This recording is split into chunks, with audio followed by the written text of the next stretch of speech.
Suara gerongan motor. Suara itu. Kenapa suara itu kenceng banget? Ya, kamu kencang. Aku nggak bisa dengar suara itu. Aku takut banget, Mas. Sayang, kamu kenapa sih? Hah? Mas, Ada apa? Mas, tolong, Mas. Kenapa? Mas, itu tolong usir pengendara motor itu, Mas. Aku takut banget.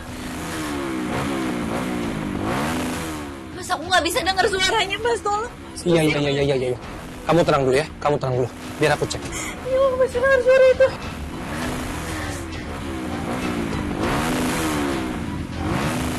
Hei! Siapa kalian? Siapa kalian?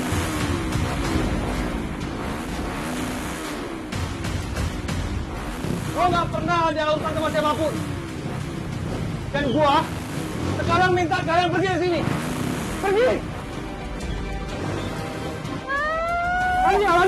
Lania, kamu keluar aja. Lania, masuk. Mas, kami hati. Dan gua minta sama kalian, jangan pernah ganggu ketenangan rumah tangga kami. Hei! Pergi! Pergi kalian semua! Tolong! Pergi kalian semua! Pak, tolong Pak! Pak! Bubar lo. Bubar nggak lo? Ngapain lo? Hei, bubar. Hei, Pergi! bubar. Bubar lo.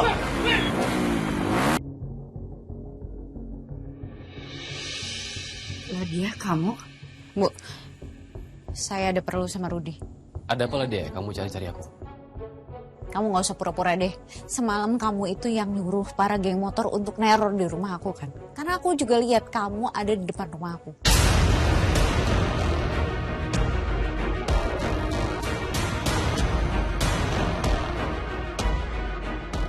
Iya. Emang semalam aku niatnya pengen ke rumah kamu. Cuma begitu kalau ada rame-rame di depan halaman kamu, aku batalin niat itu. Terus kamu ngapain ke rumah aku lagi? Udah jelas kan sorenya itu waktu kamu datang ke rumah, aku bilang aku udah gak mau ketemu sama kamu lagi. Kamu juga ketemu sama Mas Fahmi. Terus kenapa kamu masih aja ke rumah? Ladia, kamu jangan satu kayak gitu. Udahlah ngaku aja. Kalau itu perbuatan kamu kan? Ya tapi terserah kalau emang kamu gak percaya juga. Ladia, udah deh. Kita nggak bisa maksain Rudi kalau memang bukan dia. Kenapa sih nggak belain aku? Aku bukan yang ngambilin kamu. Cuma memang kita nggak ada buktinya.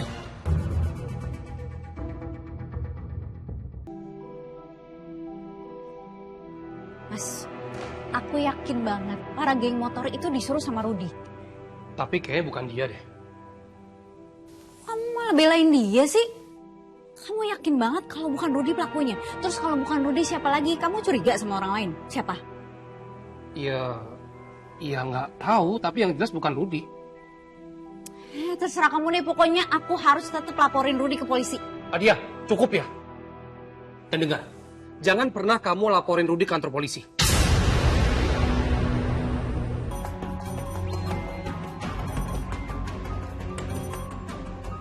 Ini kan nomornya Marco. Ya, ini nomornya Marco. Walaupun gue udah hapus nomornya dia, gue hafal betul nomornya Marco. Gue gak akan pernah takut sama Marco. Gak akan gue takut sama Marco.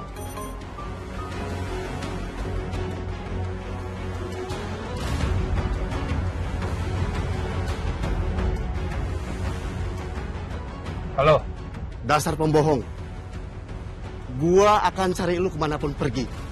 Sampai ke lubang semut pun gua akan cari lu.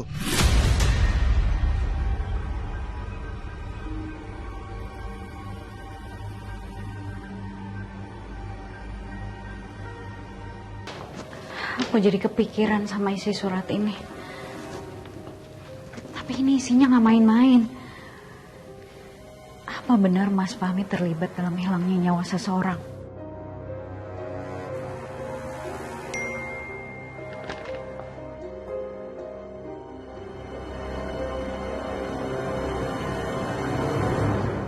Siapa sih mereka? Kenapa mereka ngirim foto ini ke nomor aku? Apa jangan-jangan salah nomor?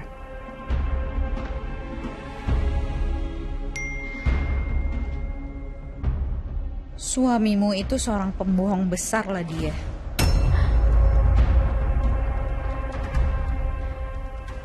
Nggak mungkin.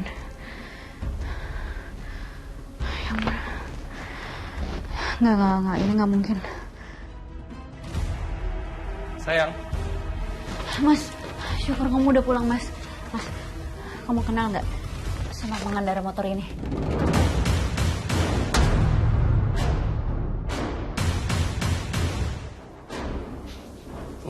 Nggak tahu aku. Kenapa emang? Ini nih, dia ngirim pesan ini nih, yang kamu baca.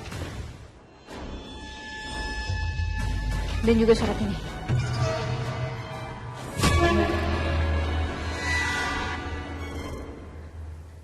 Enggak, aku nggak tahu. Tapi kenapa tulisan ini dan juga pesan itu bisa dikirimin ke kamu ya? Ya aku nggak tahu, justru aku nanya ke kamu.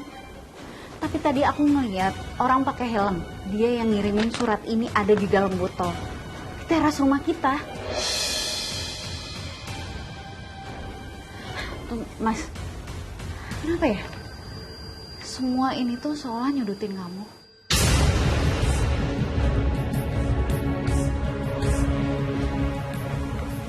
Perasaan kamu aja kali.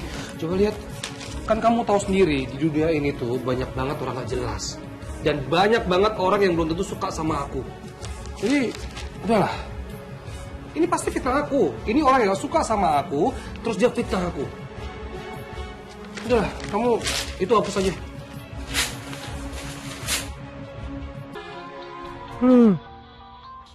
Handphonenya ditinggal. Mana udah cemas aku. Kok tumben gak main handphone?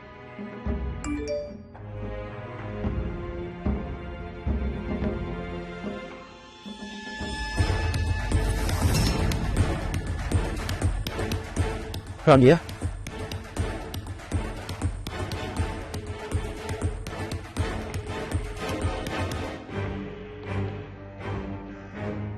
Nggak diangkat lagi.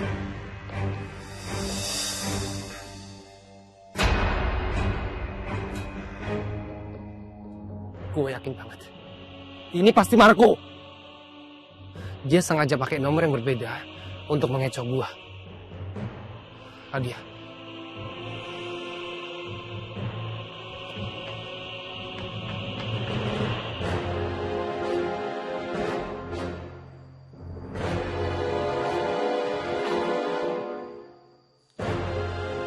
Ya ampun, aku di mana? Tempat apa ini, ya ampun? Siapa yang bawa aku?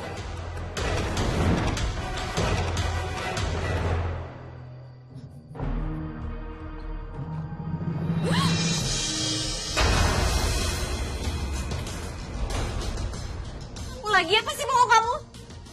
Kenapa kamu selalu neror aku? Masalah aku sama kamu. Gua akan jadikan lu sasaran balas dendam gua atas apa yang dilakukan Fahmi ke gua. Emangnya Fahmi udah ngelakuin apa ke kamu?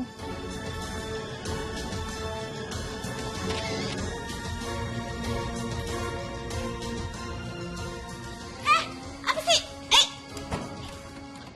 Buka! Buka!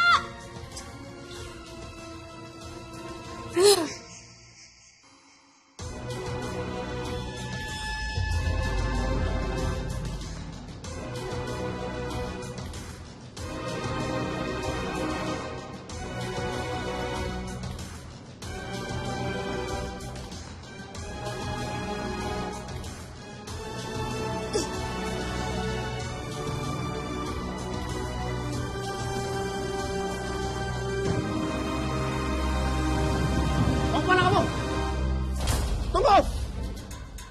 Hai!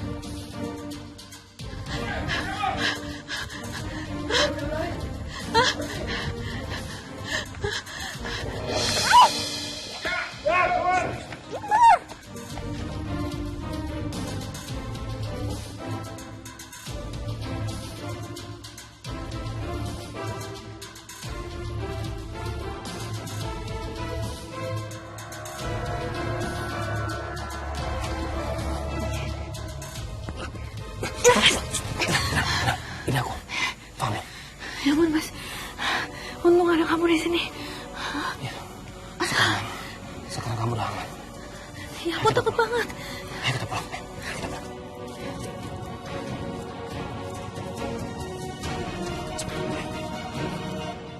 Aku gak habis pikir deh. Kok kamu bisa disekap di gudang itu? Kok kamu bisa tahu aku disekap sih, Mas? Ya, tadi tiba-tiba aja ada nomor yang gak dikenal, kirimin foto kamu lagi disekap di gudang itu. Terus aku cari alamatnya lewat aplikasi pencarian, tiba-tiba match, yaudah. Aku langsung samperin kamu. Aku tuh diculik sama laki-laki yang suka pakai helm itu loh, Mas. Yang suka neror kita ke sini. Dia bilang, aku akan dijadikan sasaran balas dendam apa yang kamu lakuin ke dia.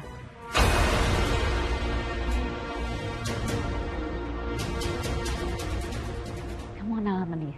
Enggak, aku nggak kenal. Aku nggak kenal siapa dia dan aku tuh nggak pernah bermasalah sama siapapun. Dia cuma ngarang cerita aja itu. Aku rasa kita nggak usah bahas masalah di gudang itu. Mendingan kita istirahat aja ya. Aku tahu kamu capek ya. Aku pergi dulu. Sebenarnya aku merasa janggal dengan alasan Mas Fahmi. Sekalipun dia mencari di internet, gak mungkin semudah itu terlacak. Aku ngerasa ada yang lagi disembunyiin Mas Fahmi dari aku.